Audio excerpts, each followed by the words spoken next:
like to think that the Sons of Norway story, and that the Skjold Lodge story, really started back in 1825 when the first 52 Norwegian immigrants arrived in New York on the ship Restoration.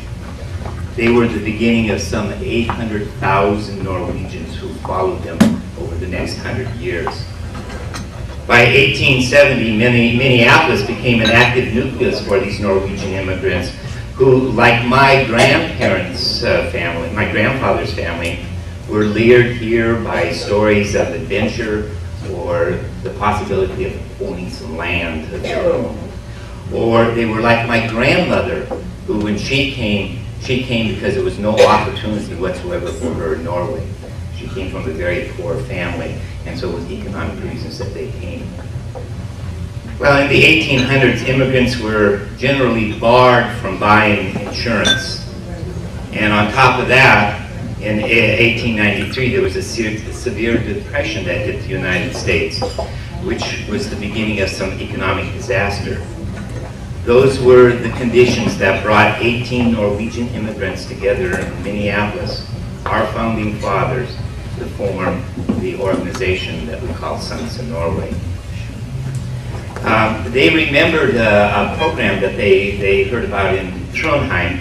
It was a group assistance program where the people would pay a small amount each month into this fund, and by doing that, they would receive free medical care for themselves and for their families. So, on January 16, 1895, Sons of Norway was founded. And the founding of Sons of Norway, they not only wanted to provide security for the against financial crisis, but they wanted to do something else. They wanted this fledgling organization to become a forum for their new nationalism. They were very proud. They were Americans. But they also wanted a means or a way of preserving their Norwegian culture and their heritage that they loved so much. They wanted a way of preserving their literature, their art, and their music. So Sons of Norway grew very rapidly. By the end of that century, there were 12 lodges in all, extending from Illinois and Wisconsin through Iowa, Minnesota, and to the Dakotas. From that 18 members, we have grown now to about 67,000 members. In 1910, there was a flurry of activity. District 2 was formed. A large number of new lodges were formed, and one of those lodges was, of course, Skjold Lodge. For our organization to grow as it has grown to what it has today, our founding fathers and our leaders who followed them had to be willing to change with the times. An example was that in the beginning, the membership requirements were this. These were the membership requirements. You had to be male. You had to be Norwegian or a Norwegian descendant. You had to give proof of being morally upright. You had to be in good health. You had to be able to support a family. And you had to be at least 20 years old, but no more than 50. For the good of this organization, these prior requirements had to be changed.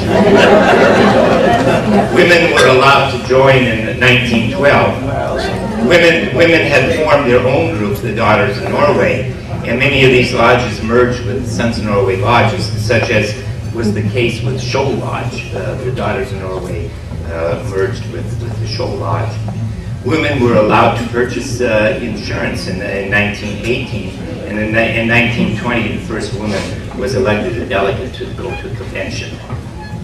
Since then, we have elected a woman as an international president, and you have your district president is, of course, Mary Denton. It even became clear that, I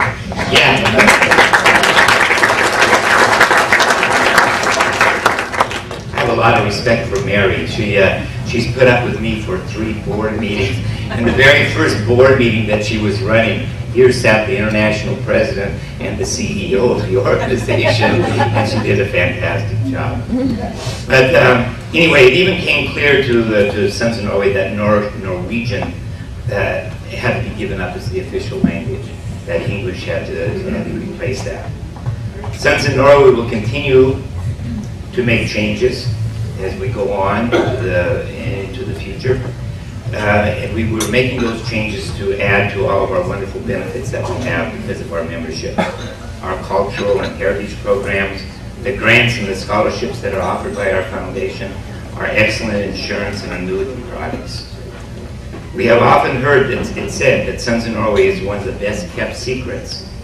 I encourage you, Skjold Lodge members and other members of the Sons in Norway, to enter the second century, your second century, in sharing with your friends and your family the joy of membership of Sons in Norway. The ball is in our court. Together we can grow in our membership, and we'll continue to preserve everything good and noble about the traditions that and the charter of our forefathers.